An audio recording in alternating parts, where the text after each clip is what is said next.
वेदाहमेतं पुरुषं महान्तम् आदित्यवर्णं तमसा परस्तात् तमेव विदित्वा अतिमृत्युमेति नान्यः पन्था विद्यते येनाय नान्यः पन्था विद्यते येनाय। ఓం శాంతి శాంతి శాంతి. ఈ యొక్క ఉపనిషత్ జ్ఞాన గంగా అధ్యాత్మ సత్సంగానికి వచ్చేసినటువంటి వారందరికీ నమస్తే, స్వాగతం, సుస్వాగతం.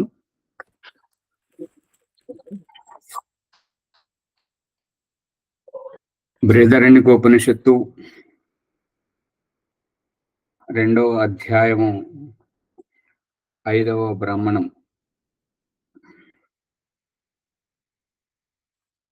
5వ బ్రాహ్మణంలో ఈ యొక్క ఇంద్రియములతో పాటు ఆత్మ ఏ రకంగా ఉన్నది, బ్రహ్మాండంలో పరమాత్మతత్వం ఏ రకంగా ఉన్నది అనేటువంటిది దాని విషయంలో ప్రసంగం నడుస్తున్నది. ఆత్మ పరమాత్మల యొక్క పరిచయం, అవగాహన చేయించడం జరుగుతుంది. దీంట్లో 4వ సంపుటాన్ని చూడండి. అయం వాయు సర్వేషాం భూతానాం మధ్వస్య వాయో సర్వాణి భూతాని మధు పశ్చాత్ అస్మిన్ వాయౌ తేజోమయో అమృతమయః పురుషో యశ్చాయం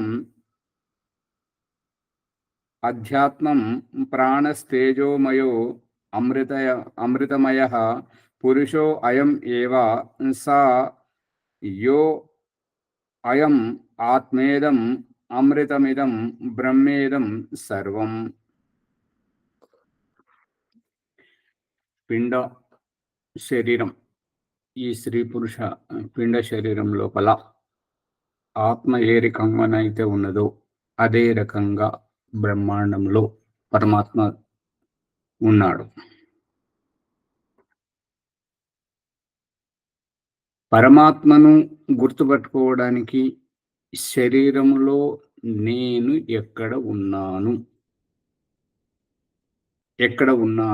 అనేటువంటిది, కాలిగోటి నుంచి తల వెంట్రుకల వరకు, తల వెంట్రుకల నుంచి కాలిగోటి వరకు, వెనక ముందు అన్నింటి మీద నా ధ్యాస ఉంటుంది. నా దేహంలో ఎక్కడ నాకు ఏమైనా కూడా ఈ వాయువు యొక్క స్పర్శ ద్వారా ఆత్మ దేహమును సర్వస్వమును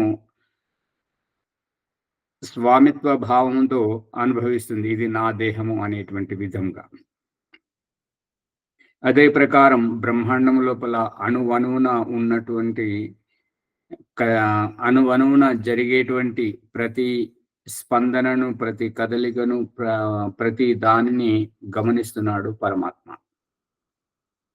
ఈ దేహంలో, ఈ స్త్రీ పురుష దేహంలో నేను ఎక్కడ ఉన్నాను అనేటువంటిది పరమాత్మ చెప్తున్నాడు. 2 తొంటి ఎముకల మధ్యలో, వెన్నెముక క్రింది భాగంలో.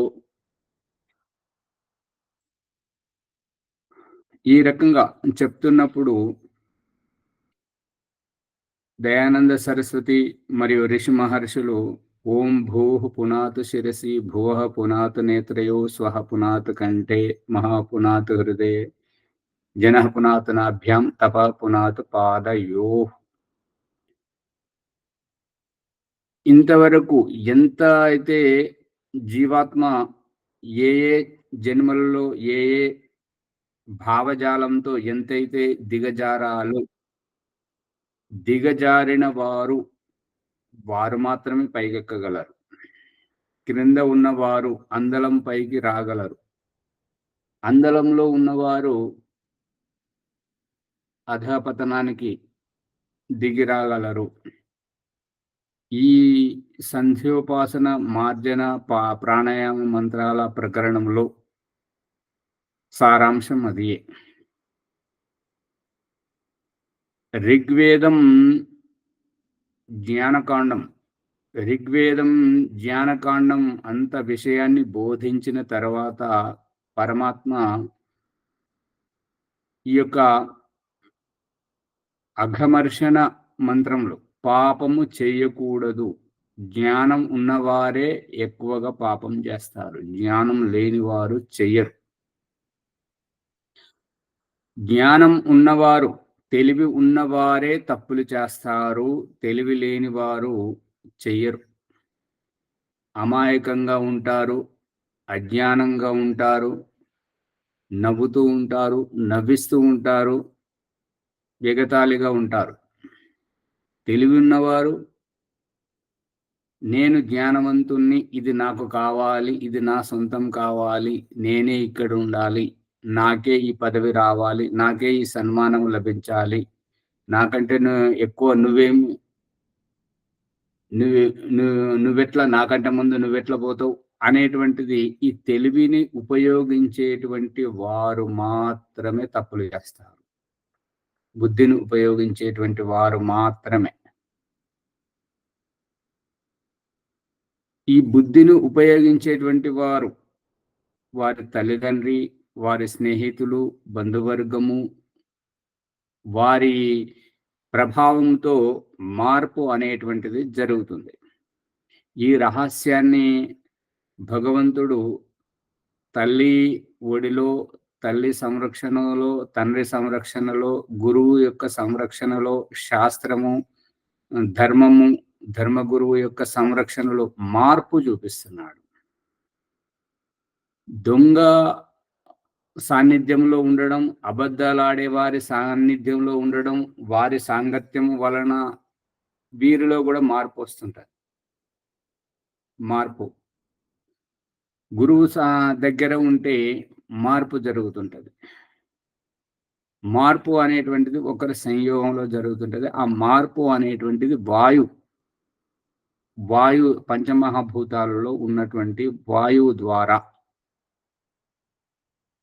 భూమిలో నాటినటువంటి విత్తనాన్ని ప్రభావితం చేసేటువంటిది. భూమి ఏమో కనబడకుండా అక్కున చేర్చుకుంటుంటది విత్తనాన్ని, నీరు తడిపి ఉబ్బిస్తున్నది, సూర్యరశ్మి పొడిచి ఆ పై పొట్ట పగలగొట్టిస్తున్నది, వాయువు ఊపుకుంటూ మొలకెత్తిస్తున్నది. మార్పు వాయువు ద్వారా వస్తుంది, కనిపించేటువంటి విధముగా. అందుగురించి ఈ యొక్క తప్పులు చేసేవారు ఏ రకంగా చేస్తారు అనేటువంటిది వారి కర్మానుసారంగా చేస్తారు.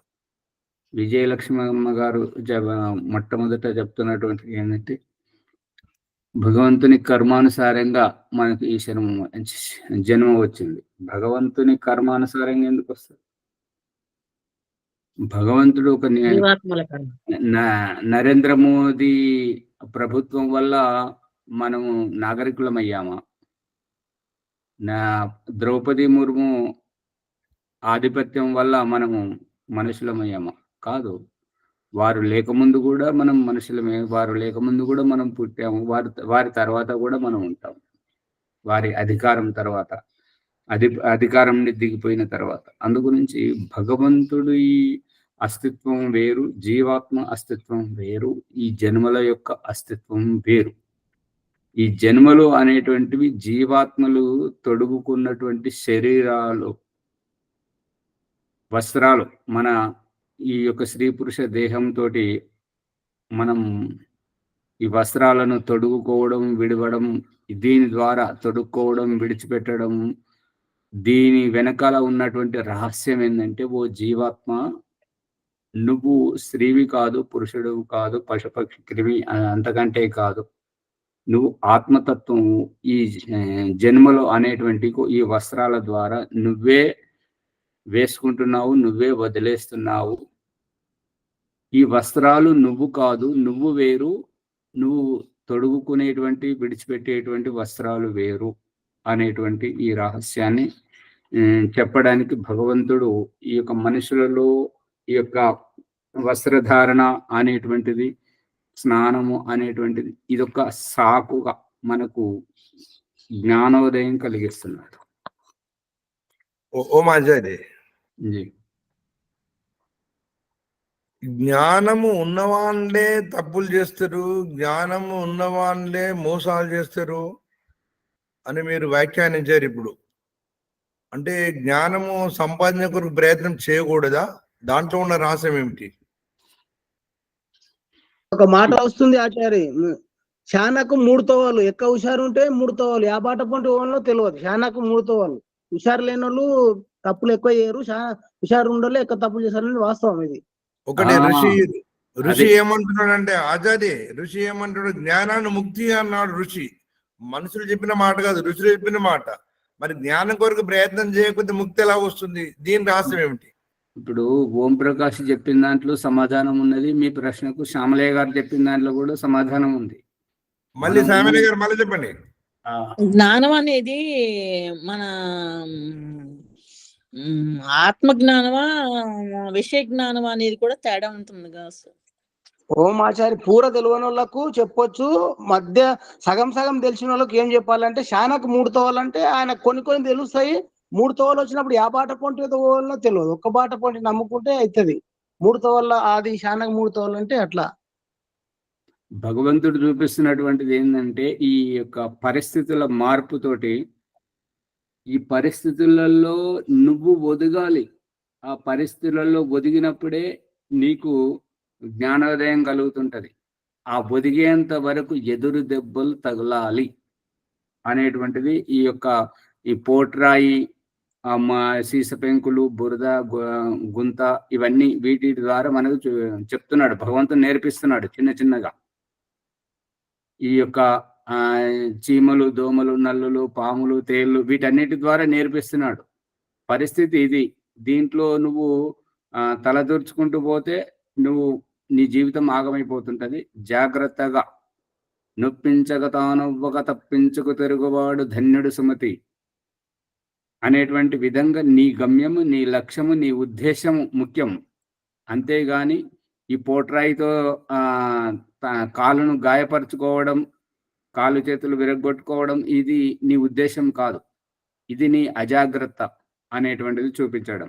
ఇక్కడ బుద్ధిని ప్రయోగించే వాళ్ళు, బుద్ధిని వినియోగించేవారు, అవును దీంతో నేను తలపడితే నేను ముందుకు వెళ్ళలేను, గాయపడతాను, అందుకని దీని పక్క నుంచి పోవాలి అని బుద్ధిని ఉపయోగించుకునేటువంటి వాళ్ళు దొంగలు, అబద్ధాలాడేవారు, మోసకారులు, కుట్రలు కుతంత్రాలు చేసే వారికి ఈ సాన్నిధ్యంలో ఉండడం వల్ల వీరు కూడా వారిలాగానే ఆలోచించి అటువంటి బుద్ధిని అలవాటు చేసుకుంటారు. కాబట్టి ఈ శ్యామలయ్య గారు చెప్పిన దాంట్లో ఏంటంటే, 3 తవ్వలు ఉన్నప్పుడు ఏ బాటన వెళ్తే నేను తొందరగా చేరుకుంటాను, ఏదో బాటన పోతే అక్కడ మళ్ళీ సరైనటువంటి బాట కానప్పుడు ఎదురు తిరిగి మళ్ళీ వెనక్కి తిరిగి రావాల్సి వస్తుంటది. అది సరైనటువంటి బాట గురించి భగవంతుడు ఏం చెప్తున్నాడు అంటే, ఇతరుల సహకారం తీసుకోవాలి. ఇక మిలిటరీ వాళ్ళు చూడండి, మిలిటరీ వారు ఎక్కువగా మా బటాలియన్ ఎక్కడ పోయిందని చెప్పేసి, అక్కడ మా సైనికుడు ఇటు వచ్చాడని చెప్పేసి ఎవరిని అడగరు.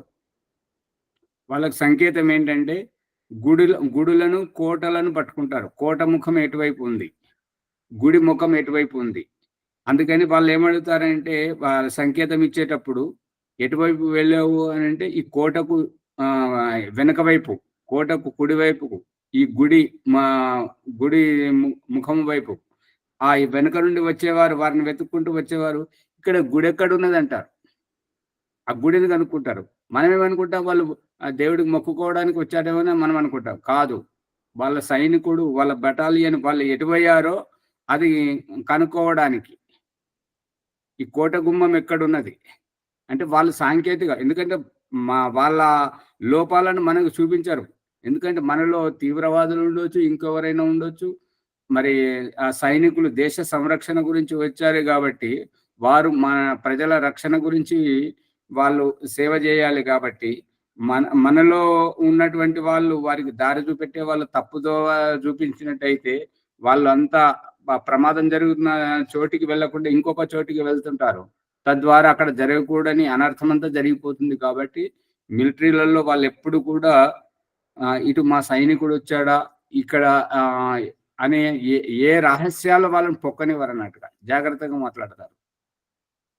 అందు గురించి ఇక్కడ తెలివిని ఉపయోగించే వారే తప్పులు చేస్తుంటారు. అంటే వారి తెలివి ఏ రకంగానైతే తల్లిదండ్రులు ఏ రకంగా నేర్పించారో, గురువు ఏ రకంగా నేర్పించారో ఆ రకంగానే వాళ్ళు ఆలోచిస్తారు. అంతకుమించి వాళ్ళు ఆలోచించలేరు. ఈ మనుష్యుడు సాంగత్యంతోటే తను నిర్మాణం అవుతుంటాడు. అందుకే భగవంతుడు తల్లిదండ్రుల సాంగత్యంలో వాళ్ళని పుట్టించాడు. గురువు యొక్క సాంగత్యంలో వాళ్ళ తెలివితేటలు వికసింపజేస్తున్నాడు. ఇక సమాజం యొక్క సాంగత్యంలో దానిని వినియోగింపజేస్తున్నాడు భగవంతుడు. అందుకని ఇక్కడ తెలివి లేనటువంటి వాళ్ళు, బుద్ధి వికసితం కానటువంటి వాళ్ళు వెర్రిగా ఉంటారు, పిచ్చి పిచ్చిగా ఉంటుంటారు. వారు మంచేదో తెలియదు, వారికి చెడేదో తెలియదు. కానీ ఈ యొక్క దొంగతనం చేసేవారు బుద్ధిని ఉపయోగిస్తున్నారు. నేను పట్టుపడకూడదు అని ఒంటికి ఆయిల్ రాసుకోవడం, కందెన రాసుకోవడం, గిరీస్ రాసుకోవడం, లేదంటే బట్టలు విడిసేసి చెడ్డి మీద పోవడం, చెడ్డి గ్యాంగ్ అనిపించుకోవడం, లేదంటే ఇంట్లో పని మనిషిగా వెళ్ళడం, ఇక్కడ బుద్ధిని ఉపయోగించడం జరుగుతుంది. పిక్ పాకెట్, జేబులు కొట్టడానికి వెళ్ళడానికి, బస్సులో ఆ అమ్మాయిలతోటి ఆ రకంగా దుర్వ్యవహారం చేయడానికి, ఇదంతా బుద్ధిని ఉపయోగించే చోటే తప్పులు జరుగుతున్నాయి. హత్య చేయాలన్నప్పుడు ఎక్కడ చేయాలి? బస్టాండ్లో, పోలీస్ స్టేషన్ ముంగట, ఇంకొకరు ముంగట చేస్తే పట్టుబడతాం. కాబట్టి ఒంటరిగా ఉన్న చోట చేయాలి, అక్కడికి మభ్యపెట్టి తీసుకెళ్ళాలి, ఇంకా కూల్ డ్రింకు, ఇట్లా ఇవన్నీ ఇక్కడ బుద్ధిని ఉపయోగించడం జరుగుతుంది మునిగారు. అందుకని బుద్ధిని ఉపయోగించిన చోటే భగవంతుడు ఈ అక్రియ ధ్యానం ద్వారా ఏం నేర్పిస్తున్నాడు అని అంటే, మాట్లాడాలనేది ఏం మాట్లాడాలి, వాళ్ళు ఏం అడుగుతున్నారు, ఏం సమాధానం ఇవ్వాలి అనేటువంటిది ఇక్కడ బుద్ధిని ఉపయోగిస్తున్నాడు. కాబట్టి క్రియ వ్యవహారం నుండి అక్రియ వ్యవహారానికి తీసుకొస్తున్నాడు. కాబట్టి అక్రియ వ్యవహారం, క్రియా వ్యవహారం లేకుండా నిష్క్రియం కాదు, అది గుర్తుపెట్టుకోండి. నిష్క్రియముగా, సోమరులుగా, బద్ధకంగా ఉండడం అది కాదు. క్రియ చేస్తేనే అక్రియ రహస్యం తెలుస్తుంటుంటాయి. మనము తృప్తి అనేటువంటిది భోజనం చేస్తేనే తృప్తి ఉంటుంటది అనేటువంటిది బండ గుర్తు ఈ భౌతికములు. కానీ ఆధ్యాత్మికంలోకి వస్తే పతంజలి మహర్షి చెప్తున్నాడు ఏంటంటే, కంటకు ఉపేక్ష పిపాస నివృత్తి. ఈ యొక్క దేని ద్వారానైతే ఈ నమలడం ద్వారా, మింగడం ద్వారా ఈ యొక్క ఏదైతే వస్తుందో ఈ కంటకూపంలో దృష్టి పెడుతున్నట్టయితే, తింటున్నట్టుగా, తాగుతున్నట్టుగా అటువంటి అనుభూతి కనుక మనం పొందినట్టయితే భోజనం తిన్నటువంటి తృప్తి కలుగుతుంటే అది యోగ సాధనలో మాత్రమే. కాబట్టి ఈ యొక్క యోగ సాధన విషయం వేరు, భౌతిక జీవితం విషయం వేరు. ఈ భౌతిక జీవితం విషయంలో ఏదైనా ప్రత్యక్షంగా కనబడ్డటువంటిదే. అందుగురించి ఈ పాపాలు చేసేవారు, ఈ యొక్క ఆహార పదార్థాలలో కల్తీ చేసేవారు, పాలల్లో నీళ్లు పోసేవారు, ఇదంతా చేసేది బుద్ధిని ఉపయోగించేటువంటి వాళ్ళే కదా. అందుకని బుద్ధి ఉపయోగించే వారే తప్పులు చేస్తారు, బుద్ధిని ఉపయోగించే వారే దిగజారుతారు, బుద్ధిని ఉపయోగించే వారే మంచి చేస్తుంటారు, బుద్ధిని ఉపయోగించే వారే జీవనముక్తిని పొందుతుంటారు, బుద్ధిని ఉపయోగించే వారే జ్ఞానవంతులు అవుతుంటారు, తెలివి గల వాళ్ళు అవుతుంటారు. ఆ బుద్ధిని వినియోగించడంలో ఉన్నది. ఎలా ఉపయోగించుకుంటే అలాగా, పిండి కొద్దీ రొట్టె. అందుకని ఈ యొక్క ఎవరికైతే బుద్ధి లేదో, బుద్ధి వికసితం కాదో వాళ్ళను అవిటి వాళ్ళలాగా చూపిస్తున్నాడు కదా. వాళ్ళు ఏం మాట్లాడతారో తెలియదు, ఎందుకు మాట్లాడతారో తెలియదు. ఇది ఇక్కడ ఉన్నటువంటి రహస్యం. ఇదంతా వాయువు యొక్క ప్రభావంతో.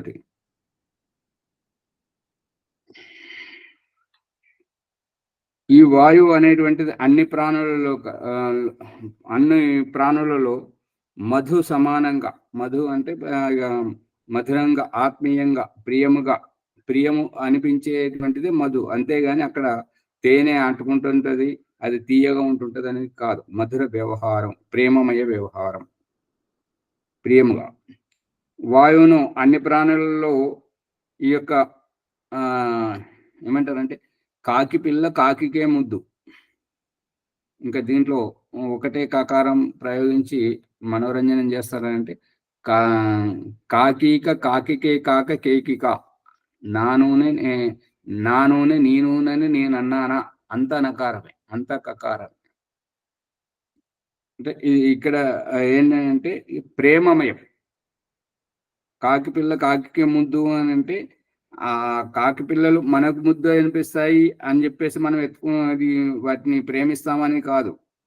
ఏ జాతివి ఆ జాతిని ప్రేమిస్తుంటాయి. అది వాయువులో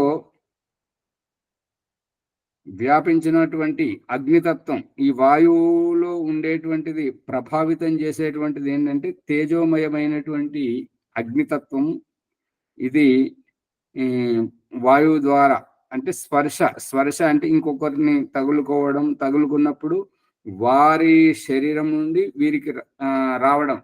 అందుకే ఈ ఆధ్యాత్మంలో ఏంటంటే ఒకరు తిన్న కంచంలో ఇంకొకరు తినకూడదు, ఒకరు కూర్చున్న ఆసనంలో ఇంకొకరు కూర్చుండకూడదు, ఒకరి మంచం మీద కాష్టపటలం మీద ఇంకొకరు కూర్చుండకూడదు అనేటువంటిది ఎవరిది వారికే ఉంటుంటది అన్నట్టు. ఎందుకంటే వారి భావాలు వీరికి వస్తుంటాయి. ఇక ధ్యానం చేసేటప్పుడు ఒకరికొకరు తగులకూడదు అనేటువంటిది దూరం కూర్చుండబెట్టడం జరుగుతుంది. ఇప్పుడు చేతులను కూడా ఈ ధ్యాన ముద్రలో ఉంచి కూర్చోబెట్టడం జరుగుతుంటది. ఇంకా అప్పుడే అమృతమయమైనటువంటి పురుషుని యొక్క ఇదంతా చేస్తున్నటువంటి వ్యవహారం ఎవరు చేస్తున్నారు అంటే పురుషుడు చేస్తున్నాడు. పురుషుడు ఎందుకోసం చేస్తున్నాడు అంటే తన దుఃఖ నివృత్తి గురించి చేస్తున్నాడు. ఇప్పుడు మొహం కడగనంత వరకు మొహం కడగాలి, కడిగిన తర్వాత ఒక తృప్తి. స్నానం చేయనంత వరకు చేసేదాకా, చేసిన తర్వాత ఒక తృప్తి. భోజనం చేయకముందు, చేసిన తర్వాత తృప్తి. చేయకముందేమో అసంతృప్తి, చేసిన తర్వాత తృప్తి. అదే రకంగా ధ్యానం చేసేవారు ధ్యానం చేయనంత వరకు చేయలేదని, చేసిన తర్వాత ఒక తృప్తి. యజ్ఞం చేయలేని వారు యజ్ఞం చేసిన తర్వాత. ఈ రకంగా అమృతమయం అనేటువంటిది మన బాధ్యత. మనం చేయడంలో ఏ తృప్తి అయితే లభిస్తుంటుందో అదే అమృతత్వం, ఆనందతత్వం. ఇంకొకటి దానం చేసేవారు, పుణ్యం చేసేవారు ఏ రకంగా తేలిక అవుతుంటారో, దానం చేయని వారు, పుణ్యం చేయని వారు అందరిది అధికారాన్ని స్వాయత్తీకరించుకునేవారు, వారి నియంత్రణకు తీసుకునేవారు, దొంగతనం చేసేవారు బరువెక్కిపోతుంటారు. అదే రూపకంగా ఈ యొక్క ఆధ్యాత్మంలో వాళ్ళ నిత్యకర్మలు వాళ్ళు చేస్తే బాధ్యత అయిపోయింది, ఇవాళ నిత్యకర్మ అయిపోయింది అనేటువంటి ఆ తేలికతనమే దేహాతీతమైనటువంటి అనుభూతి. కాబట్టి ఆ ముక్తి అనేటువంటిది, అమృతత్వం అనేటువంటిది ఈ దేహాతీతమైనటువంటి అవస్థ. దేహాతీతమైనటువంటి అవస్థలోకి తీసుకెళ్ళడానికి భగవంతుడు ఈ దేహం నుంచి దేహాతీత స్థితికి, దేహంతో వినియోగించేటువంటిది భౌతిక పరమైనటువంటిది. చూస్తేనే తెలుస్తుంది, చేస్తేనే అవుతుంది, తింటేనే నిండుతుంది అనేటువంటిది ఈ భౌతిక పరకంగా ఎట్లయితే ఉంటుందో, ఆధ్యాత్మిక పరకంగా ఏంటంటే ఈ యొక్క ఇంద్రియాలను విడిచిపెట్టడం, ఈ యొక్క దేహాన్ని విడిచిపెట్టడం, దేహం కనబడకుండా, సమాజం కనబడకుండా కళ్ళు మూసుకొని ఆత్మతత్వముగానే విహరింపజేయడం. ఆ ఆత్మతత్వం మనస్సు సహకారంతో చేయడం. ఈ మనస్సే అన్ని వ్యవహారాలను చేస్తున్నట్టుగా, మనసు ద్వారానే అన్ని పనులు చేస్తున్నట్టుగా, ఈ కళ్ళు తెరిచినటువంటి భౌతికంలో కళ్ళతో చూసి, చేతులతో చేసి, కాళ్ళతో నడిచేటువంటి వ్యవహారం ఏ రకంగా ఉంటుంటుందో, ఆధ్యాత్మికంలో ఒక చోట కూర్చుండబెట్టి కళ్ళు మూయించి మనసు ద్వారా జయించాడు. ఇది ఆత్మ. ఆ ఆత్మయే చేసినటువంటి తృప్తి పొందడం ద్వారా అమృతమయం అయ్యేటువంటి ఆ రహస్యాన్ని చెప్పడం జరుగుతుంది. ఇది సమష్టి రూపకంగా బ్రహ్మాండంలో ఆత్మ ఏ రకంగా ఉందో, ఈ పిండ శరీరంలో ఈ యొక్క ఆత్మ ఈ రకంగా ఉంది. అంటే దేహంలో ఆత్మ, బ్రహ్మాండంలో పరమాత్మ. ఆత్మ పరమాత్మల యొక్క రహస్యాన్ని వ్యాపకంగా చూపించడం జరుగుతుంది. దురద పెట్టినప్పుడు ఎక్కడైతే గోక్కుంటామో, దురద పెట్టే చోట, గోకే చోట అదొక్కటే తెలుస్తుంది. కానీ తల దించుకొని చూస్తున్నప్పుడు ఈ దేహం అంతా కనిపిస్తున్నటువంటిది, ఈ యొక్క కనిపించేటువంటిది చూస్తున్నది ఎవరు? గోకమని చెయ్యికి చెప్పింది ఎవరు? గోకుతున్నది ఎవరు? దురదతోటి నివృత్తి అయ్యింది ఎవరు? ఇదంతా ఆత్మతత్వం. పిండ శరీరంలో ఆత్మతత్వం, బ్రహ్మాండ శరీరంలో ఈ భూకంపాలు రావడం కానీ, వరదలు రావడం కానీ, ఈ యొక్క ప్రకృతి ప్రకోపాలకన్నింటికి మూలంలో పరమాత్మ ఉన్నాడు. ఆ ప్రకృతి ప్రకోపాల ద్వారా జీవాత్మను ప్రభావితం చేయడం, జీవాత్మ యొక్క దృష్టిని మళ్లించడమే ఈ యొక్క ప్రకృతి ప్రకోపాలు. అంతకు మినహా మరేమీ లేదు.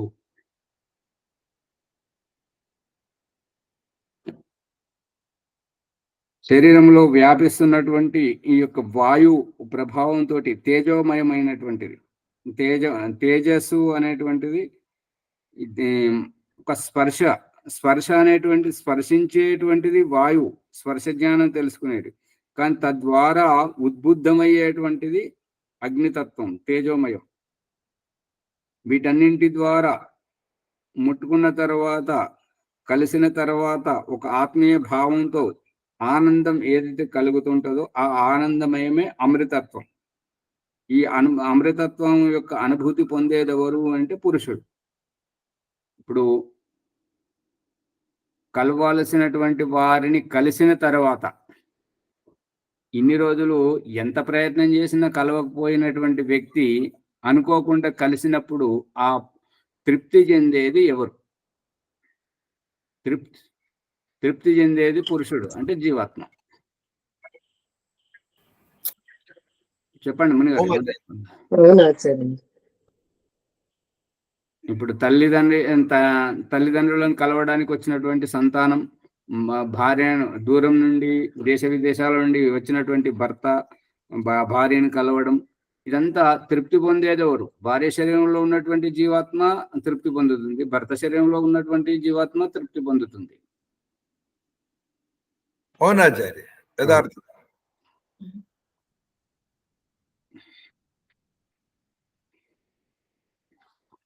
కొట్టినప్పుడు, సురుకులు పెట్టినప్పుడు బాధపడేది ఎవరు? ఆలింగనంలో తృప్తి పడేది ఎవరు? ఆత్మ. రెండిట్లో ఆత్మనే. ఓ ఆచార్య, సురుకులు కూడా పెడతారా? పెడతారు కదా. దీని గురించి ఏదైనా చెప్పండి ఒకటి ఉదాహరణ. బాపన్నోళ్ళకు ఇట్లా కాలుస్తారు ఆచార్య, ఇట్లా ఈడ కాలిస్తే వాళ్ళకు అన్ని గుర్తులు ఉంటాయి, ఇట్లా కాలుస్తారు బాగా దాంతో ముద్ర. సొమ్మ రోగం, మూర్ఛ రోగం వచ్చిన వారికి బ్రిగిటిలో కాలుస్తారు. మరియు ఇంకా అజ్ఞానులుగా ఉన్న వారికి ఈ కడుపు నొప్పి లేస్తుంది, పాలు అరుగుతలేవు అని అంటే బొడ్డు చుట్టూ కాలుస్తారు. కాలుకు నొప్పి అయిందంటే వాతాలు పెడతారు, ఇట్లా కొంతమంది పెడతారు. ఎడ్లకు కూడా అట్లా వాతాలు పెడతారు, దుళ్ళకు మనుషులకు కూడా అట్లా పెడతారు.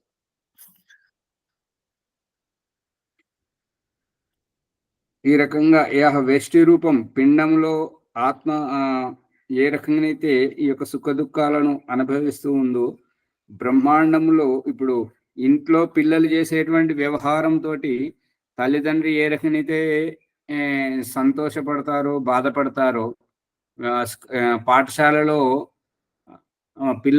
విద్యార్థులు చేసినటువంటి వ్యవహారంతో ప్రిన్సిపల్, తరగతులు చేసినటువంటి వ్యవహారంతో ఉపాధ్యాయుడు, మరియు ఊర్లో చేసినటువంటి వ్యవహారంతో సర్పంచ్, దేశంలో జరిగేటువంటి పరిస్థితులతోటి ప్రధానమంత్రి, రాష్ట్రపతి, వాళ్ళు ఏ రకంగానైతే తృప్తి చెందడం, బాధపడడం జరుగుతుందో, అదే రూపకంగా ఈ 84 లక్షల జీవరాశుల్లో ఉండేటువంటి జీవాత్మలు వారి జన్మలలో ఆయా దేహములతో చేసినటువంటి వ్యవహారమును చూసి భగవంతుడు వీరికి కర్మఫలం అనేటువంటిది ఇవ్వడం జరుగుతుంటది. ఏ రకంగానైతే ఇంట్లో పిల్లలు చేస్తున్నటువంటి వ్యవహారాన్ని సాక్షిభూతంగా తల్లిదండ్రి దూరంగా ఉండి గమనిస్తూ ఉంటారో, అదే రూపకంగా పరమేశ్వరుడు బ్రహ్మాండంలో ఉండి ప్రతి ఒక్కరిని, చీమలో ఉండేటువంటి కదలికను కూడా గమనిస్తున్నాడు, మనిషిలో ఉండేటువంటి వారిని గమనిస్తున్నాడు, తెలివైన వారిని గమనిస్తున్నాడు, తెలివి లేని వారిని గమనిస్తున్నాడు, ప్రతి ఒక్కరిని గమనిస్తున్నాడు.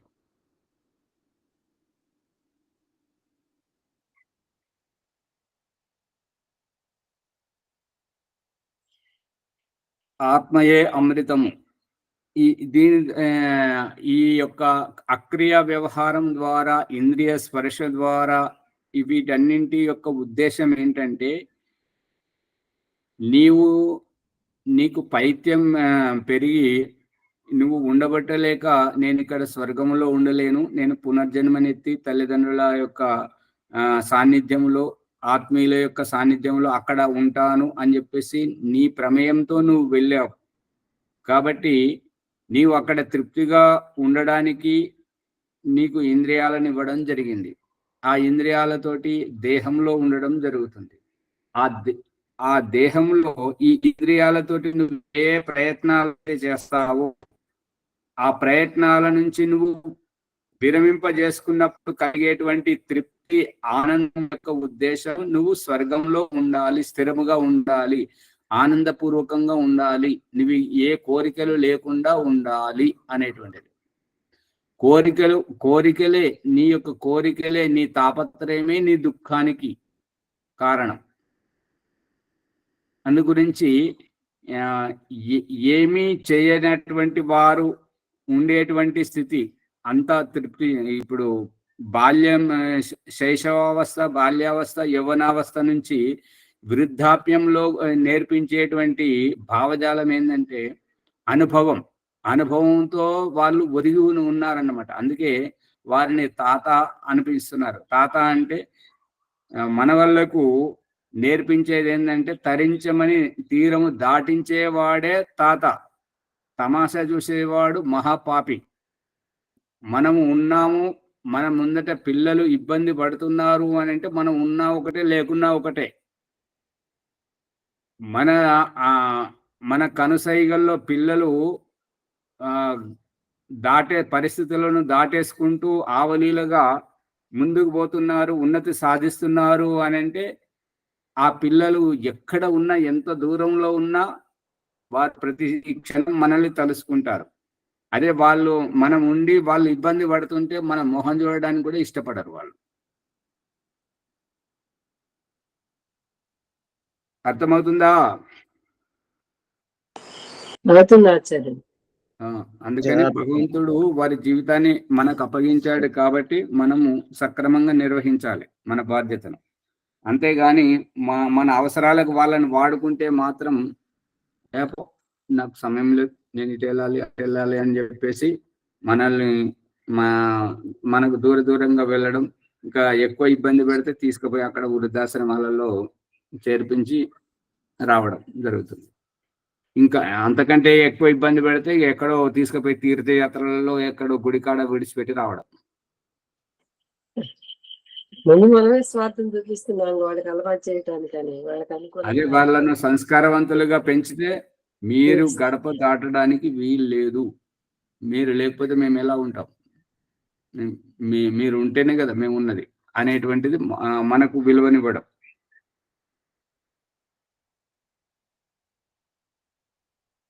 సర్జీ, మీరు అలాంటి సంస్కారం లేని వాళ్ళు కడుపును కూడా సంస్కారవంతులు పడతారా సర్జీ? అంతే కదా.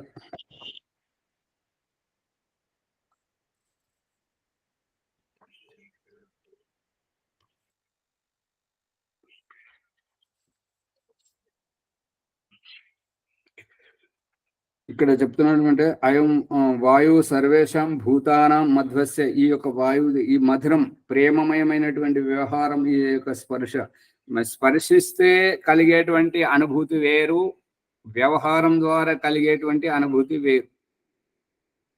ఈ యొక్క స్పర్శ ఏంటంటే తల్లి దగ్గర, భార్య దగ్గర ఈ స్పర్శ జ్ఞానం ఉంటుంటది, గురువు దగ్గర, మిత్రుల దగ్గర, మరియు ఎవరితోటైతే పని పడుతుంటుందో అక్కడ మనము కలవాలనుకున్న వ్యక్తి కలవడం, మనకు కావలసినటువంటి పనులను చేసుకోవడం, జరిగిపోవడం, అదే ఒకమైనటువంటి మధురానుభూతి, తృప్తి.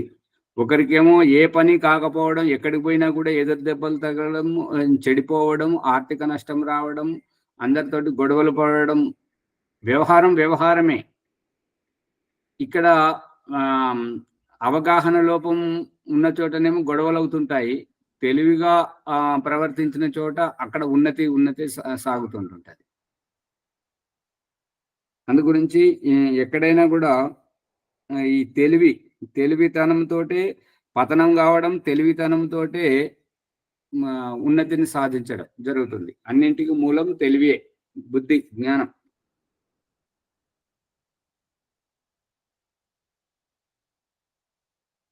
అందుకని ఈ యొక్క పంచమహాభూతాల్లో చూపిస్తున్నటువంటి ఈ రహస్యాన్ని ఇప్పుడు వాయుతత్వం తర్వాత అగ్నితత్వం గురించి 5వ సంపుటంలో చెప్తున్నాడు. చూడండి.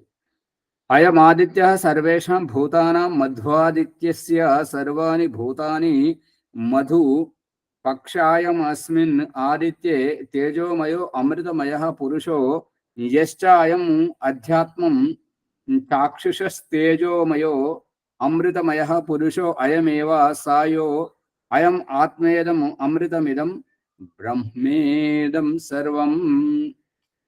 ఈ యొక్క సూర్యుని ద్వారా పరిపక్వమయ్యేటువంటి, సూర్యుని ద్వారా ఈ జీవనం లభించేటువంటిది, సూర్యుని ద్వారా మొలకెత్తేటువంటి, సూర్యుని ద్వారా పరిపక్వమయ్యేటువంటి, సూర్యుని యొక్క ఈ యొక్క ప్రకృతి పరంగా చెట్ల మీద పరిపక్వమయ్యేటువంటి ఆహారం ద్వారా ప్రాణులకు ఆహారం అందిస్తూ, ఇక ఆ ఆహారం సరిపోని నాడు ఈ యొక్క వృక్ష వనస్పతులను విభేదిస్తూ కాష్ఠభాగం పశుభాగం, ధాన్య భాగం పక్షి భాగం, ఆ ధాన్యాన్ని ఉడకబెట్టుకొని అంటే అగ్ని సంయోగంలో ఉడకబెట్టుకొని తినేటువంటి భాగం మనుష్య భాగం. అందుకని చెట్ల మీద పరిపక్వమైనటువంటిది మరియు అగ్ని మీద ఉడికించుకున్నటువంటిది మాత్రమే మనుషుల యొక్క భోజనం. వారి జీర్ణ శక్తి వాటిని మాత్రమే జీర్ణం చేసుకోగలుగుతుంది.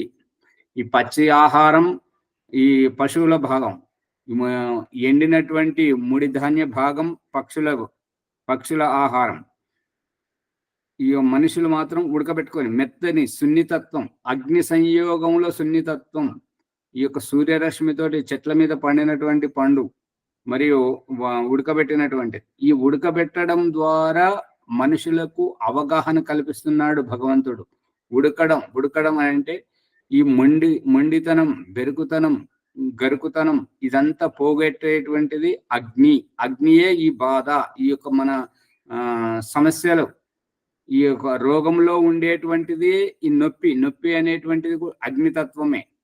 మనసు నొచ్చేటువంటిది అగ్నితత్వమే. శరీరం గాయపడ్డప్పుడు కలిగేటువంటి ఆ నొప్పి అగ్నితత్వమే. ఈ ఉడకబెట్టేటప్పుడు ఆ ముడి ధాన్యాన్ని మెత్తగా చేసేటువంటిది అగ్నితత్వమే. ఈ యొక్క మన మొండితనం, పెరికితనం, బెరుకుతనం, దిగజారుడుతనంతో శిక్షించేటప్పుడు మనము ఏ రకంగానైతే ఉద్బుద్ధం అవుతుంటామో, ఉద్బుద్ధం కావడానికి ముందు ఆ శిక్షలో అనుభవించేటువంటి అనుభూతి, తిట్ల ద్వారా కానివ్వండి, కొట్టుడు ద్వారా కానివ్వండి, అంగభంగం ద్వారా కానివ్వండి, ఉరిశిక్ష ద్వారా కానివ్వండి, ఇదంతా అగ్నితత్వం. దీని తర్వాత కలిగేటువంటి అవగాహన, తృప్తి అనేటువంటిది ఇది జీవాత్మ కలుగుతుంది. ఇదంతా అనుభవింపజేసేటువంటిది. దేహంతోటే కర్మలు చేయించడం, దేహరాహిత్యమైనటువంటి స్థితికి, జీవనరహిత్యమైనటువంటి స్థితికి ముక్తిని ప్రసాదింపజేయడం. నువ్వు ఏదైతే పునర్జన్మని ఎత్తాలనుకుని ఈ 84 లక్షల జీవరాశుల ఈ జన్మలలోకి వెళ్ళావో, ఆ జన్మయే సర్వస్వం అనుకోవడం అజ్ఞానం. నువ్వు ఆ జన్మలలోంచి బయటకు రావాలి, జన్మరాహిత్యంగా ఉండగలగాలి అనేటువంటిది ఆ జన్మ ద్వారా, కళ్ళ ద్వారా చూయించడం, కళ్ళు లేకుండా జీవింపజేయడం, చెవులతోటి వినిపించడం, వినికిడి లేకుండా బ్రతికింపజేయడం,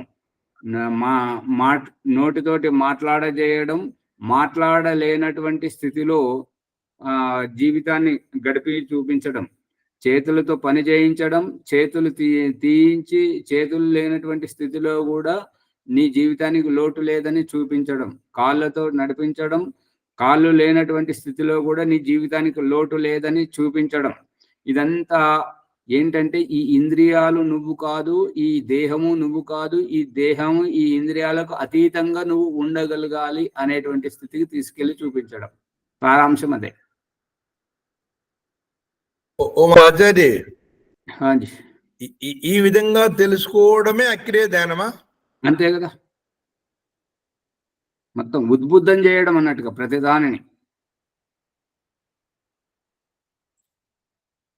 అంతకు మించి ఈ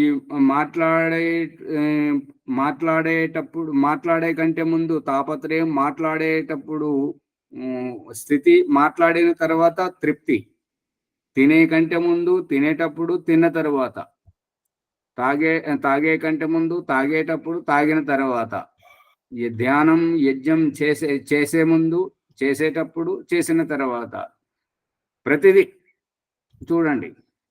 తృప్తి కనిపిస్తుందా లేదా? అక్రియ కనిపిస్తుందా లేదా? కనిపిస్తుంది ఆచార్య, కనిపిస్తుంది. చేసే కంటే ముందేమో తాపత్రయం, అయ్యో చేయాలని. ఇదేమో చేసేటువంటిది. ఇక వికారాలను తెచ్చేటప్పుడు చూడండి, తుమ్ము వచ్చేటప్పుడు, దగ్గొచ్చేటప్పుడు, ఎక్కిళ్ళు వచ్చేటప్పుడు, ఆవలింతలు వచ్చేటప్పుడు, మలమూత్ర వేగాలు వచ్చేటప్పుడు ఎటువంటి స్థితి, అవి విసర్జిస్తున్నప్పుడు ఎటువంటి స్థితి, విసర్జించిన తర్వాత ఎటువంటి స్థితి, ఇదంతా అనుభూతి ఎవరికి కలుగుతుంది? జీవాత్మకు. జీవాత్మ కలుగు. ఇదంతా భగవంతుడు నేర్పిస్తున్నటువంటిది, అనుభవపేతంగా నేర్పిస్తున్నటువంటిది. కాబట్టి నువ్వు ఈ దేహస్థితి నుంచి దేహాతీత స్థితికి వెళ్ళాలి. నువ్వు ఈ క్రియాస్థితి నుంచి అక్రియ స్థితికి వెళ్ళాలి. క్రియ చేస్తేనే అక్రియ యొక్క రహస్యం తెలుస్తుంటది. ఇక మునిగారు అడిగినటువంటి ప్రశ్న ఏంటంటే, ధ్యానం ఎలా చేయాలి? ఇక్కడ చేసేటువంటిదంతా మన కుప్పిగంతులు అండి, పైత్యం. ఇక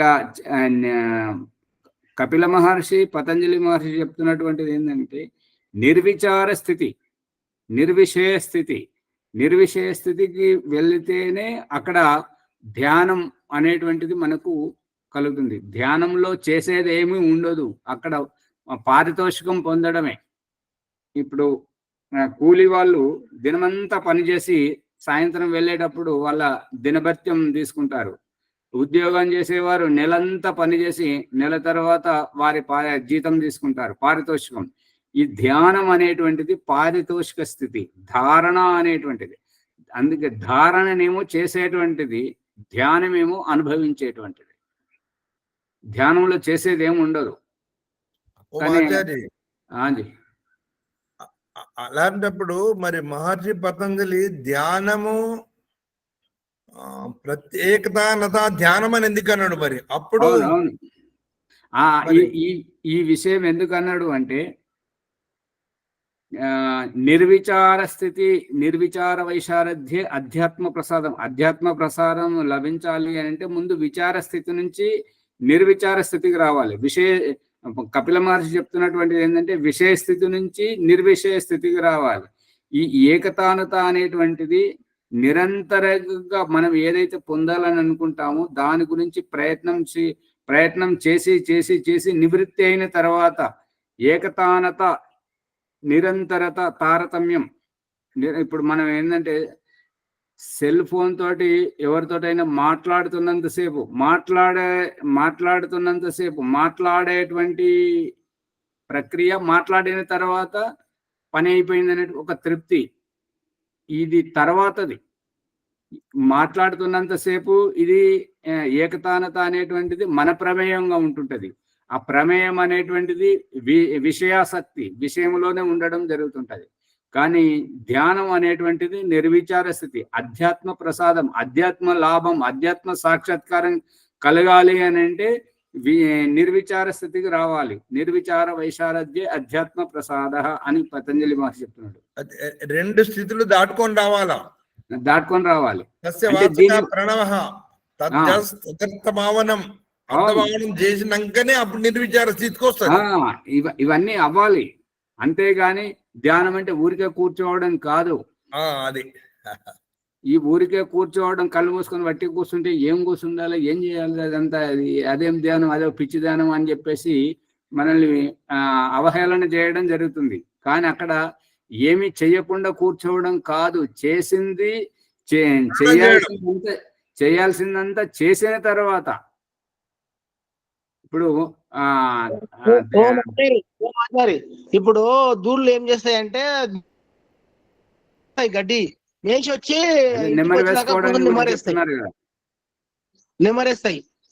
మననం చేయడం ఆచార్య. ఆహా, ఈ నెమరు వేసుకునేటువంటిది కూడా అక్కడ దవడలు ఆడుతున్నాయి కదా, కదులుతున్నాయి కదా. ఇప్పుడు ఇది ఎక్కడే యోగాలో జరుగుతున్నది. ధ్యానంలో ఏం చెప్తుంటారంటే కదలొద్దు, కళ్ళ రెప్పలు కూడా కొట్టద్దు, కళ్ళను దించాలి నెమ్మదిగా. ఈ శ్వాసను కూడా ఆపిస్తున్నాడు శ్యామలయ్య గారు. స్తంభవృత్తి ప్రాణాయామంలో ప్రాణాయామాన్ని, ఈ శ్వాసని ఎక్కడి దాన్ని అక్కడ ఆపాలి, శ్వాసను కూడా ఆడనివ్వట్లేదు. అటువంటి స్థితిలో సాక్షాత్కారం అనుభూతి కల్పిస్తున్నప్పుడు ఈ నెమరు వేసుకునేది అయితే దవడలు ఆడుతున్నాయి కదా, మింగడం జరుగుతుంది కదా, అదొక క్రియ జరుగుతుంది కదా. అందు గురించి అది సరైనటువంటిది కాదు. ఓ మాజారి, అక్రియ నిష్క్రియ. నిష్క్రియ అనేటువంటిది ఆ క్రియా వ్యవహారం లేనటువంటి స్థితి, ఏమి చేయజాలన్నటువంటి సోమరితనం, బద్ధకత, ఆలస్యం, ఇవన్నీ ఉంటుంటాయి. ఇప్పుడు ఏంటంటే భగవంతుడు చూపిస్తున్నాడు కదా, మన నిత్యావసరాలన్నీ కుల వృత్తుల పేరుతో ఇతరుల దగ్గరికి పెట్టి వారి దగ్గరికి మనల్ని వెలజేస్తున్నాడు. దాహం వేస్తే నీళ్ళ దగ్గరికి వెళ్ళు, ఆకలేస్తే ఆహారం దగ్గరికి వెళ్ళు, అవి నీ దగ్గరికి రావు. అక్కడికి వెళ్ళిన తర్వాత అక్కడ శ్రమ చేయాల్సి వస్తుంటది. అక్కడికి నడవడానికి కానీ, ఆ పదార్థాన్ని పట్టుకోవడానికి కానీ, దాన్ని ఒలవడానికి పల్లికాయని ఒలిపిస్తున్నాడు, బాదామును, కాజు, పిస్తాను అన్ని పొట్లు ఒలిపిస్తున్నాడు. వరి దగ్గరికి పోతే కూడా దాన్ని పొట్టు తీపిస్తున్నాడు. దాన్ని బియ్యం బుక్తేనేమో అరగకుండా పొట్ట నొప్పితోటి లూజ్ మోషన్స్ అవుతుంటాయి. అందు గురించి దాన్ని ఉడకబెట్టుకొని తినిపిస్తున్నాడు. అంటే శ్రమ చేయాలి, అక్కడ తగిన మూల్యం చెల్లించాల్సిందే. అదే ఇతరుల దగ్గరికి, హోటళ్ళ వాళ్ళ దగ్గరికి వెళితే ఏంటంటే ఏ పదార్థం కావాలన్నా, దుకాణాలకు వెళ్ళి ఏ పదార్థం తీసుకోవాలన్నా తగిన మూల్యం చెల్లించాల్సిందే. జంతువులు నీళ్ళు దానికి పోతే ముసళ్ళు లోపల ఉండి దాన్ని తింటున్నాయి. గడ్డి దేనికి పోతే అక్కడ కష్టమై అక్కడ కొంత కరెంటు షాట్ తాగి చనిపోతున్నారు. అవును, అది వేరే ప్రసంగం. అది దానికి దీనికి సంబంధం లేదు. ఇక్కడ ముసళ్ళది అనేటువంటిది, ముసలి జీవితం తన జీవితం తానదే. అప్పుడు దాని ముసలి నీళ్ళలో ఉంటుంటది కాబట్టి ఆ నీళ్లు తాగడానికి వచ్చి చేస్తున్నప్పుడు దాని నీటి బయట అయితే అది వేటాడుకోలేదు కదా, బ్రతకలేదు కదా, నీళ్ళలోనే బ్రతుకుతుంటది. కాబట్టి దానికి అది చూపించాడు భగవంతుడు. పెద్ద ప్రాణి చిన్న ప్రాణిని తింటూ ఉంటుంటాయి. ఈ యొక్క పశువులలో ఈ 84 లక్షల జీవరాశులలో పెద్దది చిన్నదని చంపేస్తుంటుంది, తింటుంటూ ఉంటది. అది దాని జీవనాధారం. ఈ మనుషుల జీవితంలో ఈ జరిగేటువంటిది ఏంటంటే అహింసా వ్రతంతో ఏం చెప్తున్నది ఏంటంటే, ఈ హింస ద్వారా జరిగేటువంటిది మానవేతర దృష్టికోణం. దీంట్లో హింస జరుగుతుంది కాబట్టి దాని యొక్క కర్మకు మనం విఘాతం కలిగించాం కాబట్టి తగినటువంటి శిక్ష పడుతుంటది. ఆ శిక్ష పడకుండా ఉండాలి అంటే మనం ఈ యొక్క అహింసా వ్రతాన్ని పాటించాలి అని చెప్పేసి, ఈ మనుష్య జీవితం మాత్రమే ముక్తికి సోపానం, మనుష్య జీవితం మాత్రమే ఈ యొక్క దుఃఖరహితమైనటువంటి దుఃఖ నివృత్తి పొందడానికి మార్గం సుగమం చేయడం. అందు గురించి మనుష్యుడు హింస చేయకూడదు. వేరే ప్రాణులన్నీ అవి చేసుకోవచ్చు. అవి చేసుకున్నటువంటి వాటిని మనుషుల మీద దాడి చేయకుండా ఉండడానికి ఈ క్షత్రియుడుగా ఉండి ఇతడు రక్షక భటులు, పోలీసులు వ్యవస్థ, మిలిటరీ వ్యవస్థతోటి ఈ రక్షణ చేసేటువంటిది ఏంటి అంటే, వీరు ఆత్మరక్షక, ఆత్మోన్నతి గురించి చేసుకోవచ్చు. అదే పశువులలో లేదు. పశువులలో సైనికులు, రాజు వ్యవహారం అనేటువంటిది లేదు. దొరికినట్టుగా చంపేసుకోవాలి, తినాలి, అయిపోతుంది వాటి యొక్క తృప్తి. అక్కడ జీవనాధారమే అట్లా పెట్టాడు కదండి. అంతే. చిన్న ప్రాణి మనుషులు అట్లా కాదు కదా. అందుకని ఏ ప్రాణి ద్వారా ముక్తిని పొందేటువంటి దారి చూపెట్టలేదు. ఏ ప్రాణి జీవన్ముక్తిని పొందదు. చనిపోగలుగుతుంది కానీ ముక్తిని పొందలేదు. ముక్తిని పొందేటువంటిది, దుఃఖ నివృత్తిని పొందేటువంటిది, జన్మను తరించేటువంటిది కేవలం మనుష్య జన్మ మాత్రమే. అందు గురించే ఈ మనుషుల్ని జాగ్రత్తగా తప్పు చేయకుండా ఉండాలని ఈ కట్టుదిట్టాలని పెట్టి ఉద్ధరింపజేయడం మనుషునికి మాత్రమే. అంతేగాని పశువులకు ఏమి ఉండవు, పశువులకు పక్షులకు ఉండవు. అదే బుద్ధి వికాసం చెంది నేను ఇప్పుడు ఇంట్లోకి పోయేటువంటి దారి ఏది? ఇంట్లోంచి బయటకు వచ్చే దారి ఏది? తలుపులు. ద్వారం. ఆ ద్వారమే ఈ 84 లక్షల జీవరాశుల యొక్క ఉద్ధరణకు మూలం. పతనమయ్యేటువంటిది మనుష్య జన్మనే, మరియు ఉద్ధరింపబడేటువంటిది మనుష్య జన్మనే. అందు గురించి ఒక కథ ఏంటంటే, ఒక అతనికి కళ్ళు లేవు, మరియు చేతులకు దురద ఉన్నది. అతను తప్పుదారి పోయి ఒక గోదాంలో పోయిండు. నేను ఎట్లా రావాలి బయటకు, ఎట్లా రావాలంటే బయటకు వెళ్ళి ఒకరు చెప్పారు ఏంటంటే, నువ్వు గోడను పట్టుకుని రా, ఒక దగ్గర తలుపు కొద్దిగా తెరుస్తున్నది, తెరుస్తున్నట్టు వచ్చేసేయి, ఇట్లా గోడని ఇట్లా పునుక్కుంటా వస్తుంటే ఆ తెరుస్తున్నటువంటి దర్వాజా దాన్ని తెలుస్తుంటది కదా అని అంటే, అవునా ఇట్లా గోడను పట్టుకొని వస్తున్నాడు అన్నట్టుగా. ఈ 84 లక్షల జీవరాశుల జన్మలు అనేటువంటివి ఆ గోడలాగా, అది ఎక్కడ తరలేదు. ఎక్కడైతే ఆ తలుపు కొద్దిగా తెరిసున్నదో అక్కడికి రాగానే ఇతనికి దురద ఉన్నది, మరియు గోదాం కాబట్టి ఆ కొక్కుతోటి ఇంకా దురద పెడుతుంది అన్నమాట. ఆ చల్ల గాలి తెలిగేసరికి ఏంటంటే, చేయి పెట్టేకంటే ముందు దురద పెట్టేసరికి ఇట్లా గోక్కుంటుంటాడు, మళ్ళా తిరిగి వస్తుంటాడు, మళ్ళీ వచ్చేసరికి మళ్ళా గోకుంటాడు. ఈ మనుష్య జన్మ అనేటువంటిది అటువంటిది. మనుష్య జన్మలో తప్పు చేస్తే మళ్ళీ 84 లక్షల జీవరాశుల్లో మళ్ళీ తిరగాల్సి వస్తుంటది. అందు గురించి సావధానంగా జాగ్రత్తగా ఉండడం అనేటువంటిది. ఆచార్య కైలాస పటంలో ఇట్లా పెద్ద పాము మింగితే మళ్ళీ తొక్క కాడికి రావాలి, అంతే కదా. పటంలో అట్లా చూస్తా. ఇది సమయం అతీతమైపోయింది కాబట్టి ఈ ప్రసంగాన్ని ఇక్కడ ముగిస్తున్నాం. మీకు లైక్ చేయండి, షేర్ చేయండి, సబ్స్క్రైబ్ చేయండి. ఏమైనా సందేహాలు ఉంటే కామెంట్లో పెట్టండి. నమస్తే. ఆచార్య ఓంప్రకాష్ గారు ధన్యవాదములు. ఈరోజు ఎపిసోడ్ లోపల కెమెరాలన్నీ క్లోజ్ ఉన్నాయంటండి. జీవితమే ఒక మధు. అన్ని సందర్భాల లోపల ఆత్మనే ప్రేరేపితమైతుంది, ఆత్మనే పాలు పంచుకుంటుంది, మంచికైనా చెడుకైనా అనే భావన. తర్వాత ప్రతిదాన్ని గమనించేది కూడా ఆత్మనే. ముందు వెనుక కుడి ఎడమ అంతటా వ్యాపించిన పరమాత్మని తెలుసుకునేది కూడా ఆత్మనే. నేనున్నానంటే నా పక్కన నా మాట వినేవారు ఒకరు ఉన్నారు అని తెలుసుకునేది కూడా ఆత్మనే. ఆ విధంగా వ్యవహారికంగా మంచి చక్కని ఈరోజు విషయం వచ్చింది. మానవ జీవితం ఏ విధంగా బయటకు వెళ్ళిపోవాలా, జ్ఞానాన్ని ఏ విధంగా ఉపయోగించుకోవాలా, ఎక్కువ జ్ఞానం ఉంటే ఇబ్బంది, జ్ఞానం లేకుంటే ఇబ్బంది, ఆ రాష్ట్రం తెలుసుకోవడం కూడా ఆత్మనే. ఆ విధంగా చక్కగా వారి ధన్యవాదములు. అనంతరం వైదిక సంధ్యోపాసన భాగ్యలక్ష్మి గారు. ఓం నమస్తే ఆచార్యజీ. సర్వేభ్యో నమో నమః. అందరికీ నమస్తే ఆచార్యజీ.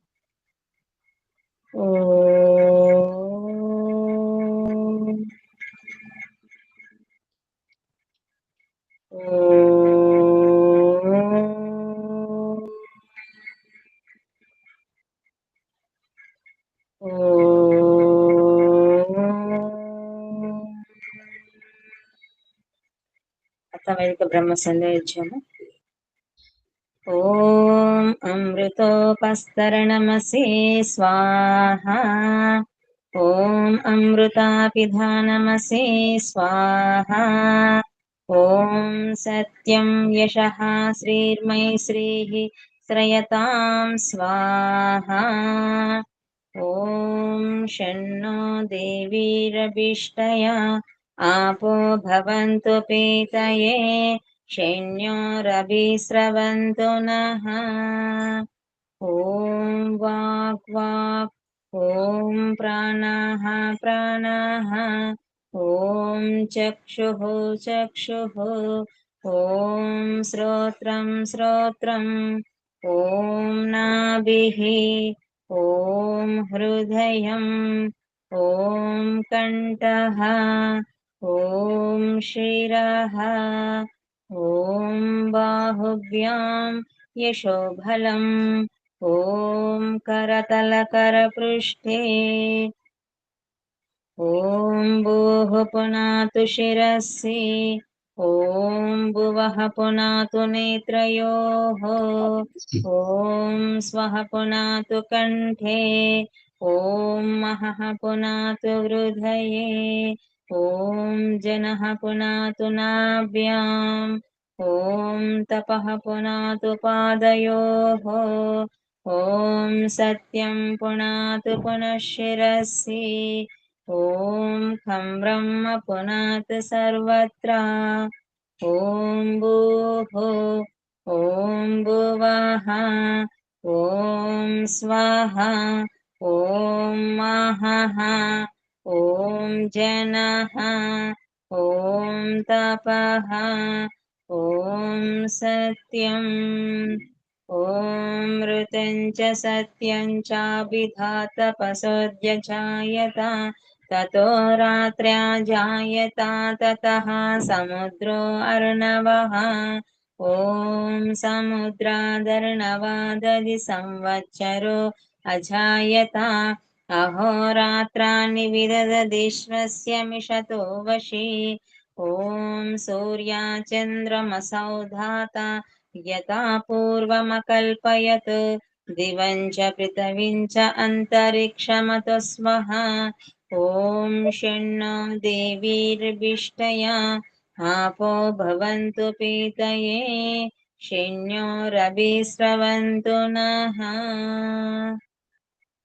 ॐ प्राचीदिगग्निरधिपतिरसितो रक्षिता दित्या इषवः तेभ्यो नमो अधिपतिभ्यो नमो रक्षतृभ्यो नमः ईशभ्यो नम एभ्यो अस्तु योऽस्मान् वेष्टियं वयं दिश्मस्तं वोजं वेदद्मः दक्षिणाधीन्द्रोऽधिपतिस्थिरच्चिराजिरक्षिता पितर इषवः तेभ्यो नमो अधिपतिभ्यो नमो रक्षतृभ्यो नमः इषुभ्यो नम एभ्यो अस्तु योऽस्मान् वेष्टियं वयं दिश्मस्तं वोजं वेदद्मः प्रतीचीदिग्वर्णोऽधिपतिः वृदाकुरक्षितान्नमिषवः तेभ्यो नमो अधिपतिभ्यो नमो रक्षतृभ्यो नमः इषुभ्यो नम एभ्यो अस्तु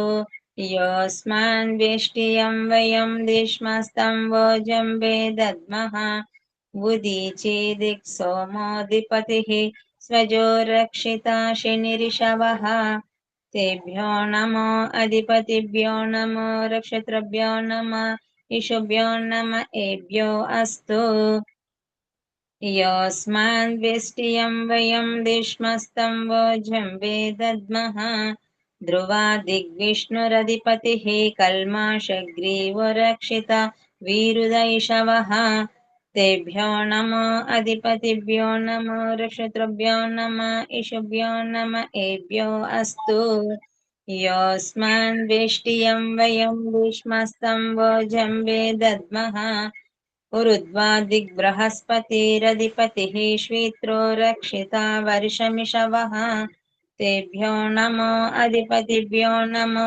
रक्षतृभ्यो नमः इषुभ्यो नम एभ्यो अस्तु योऽस्मान् वेष्टियं वयं दिश्मस्तं वोजं वेदद्मः ॐ जातवेदसे सुनवामा सोममरातीयतो निदहाति वेदः स नः पर्षदति दुर्गानि विश्वा नावेव सिन्धुं दिरुतात्यग्निः ॐ चित्रं देवानामुदगादनीकं चक्ष्मुर्मित्रस्य वरुणस्याग्नेः आप्राध्या वा पृथिवी अन्तरिक्षं सूर्य आत्मा जगतस्तु स्वच्छा उदित्यं जातवेदसं देवं वहन्ति केतवः दृशे विश्वाय सूर्यम् उद्वयं तमसस्परिस्वः पश्यन्त उत्तरं देवं देवात्रा सूर्यमगन्म ज्योतिरुत्तमम्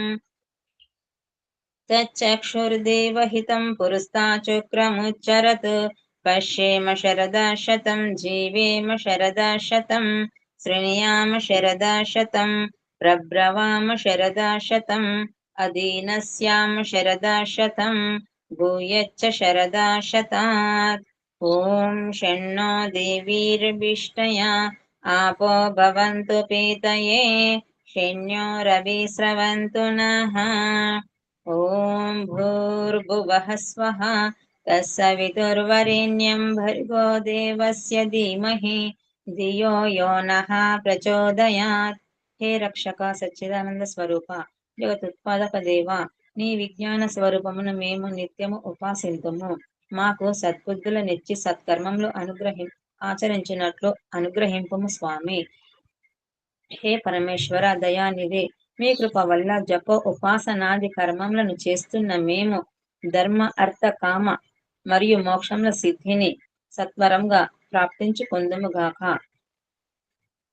ఓం నమః శంభవాయ చ మయో భవాయ చ నమః శంకరాయ చ మయస్కరాయ చ నమః శివాయ చ శివతరాయ చ.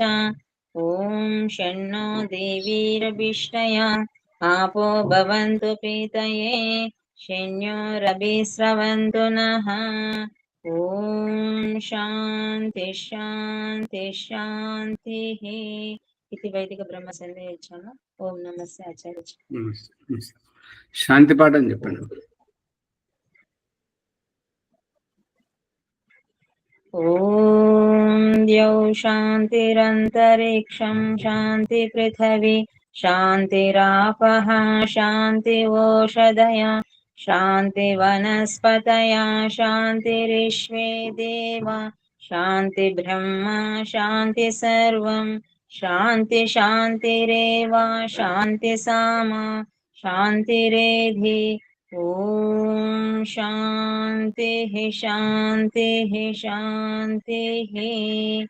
ఓం నమస్తే ఆచార్య. సర్వేభ్యో నమో నమః. అందరికీ నమస్తే. నమస్తే ఆచార్య. సర్వేభ్యో నమః.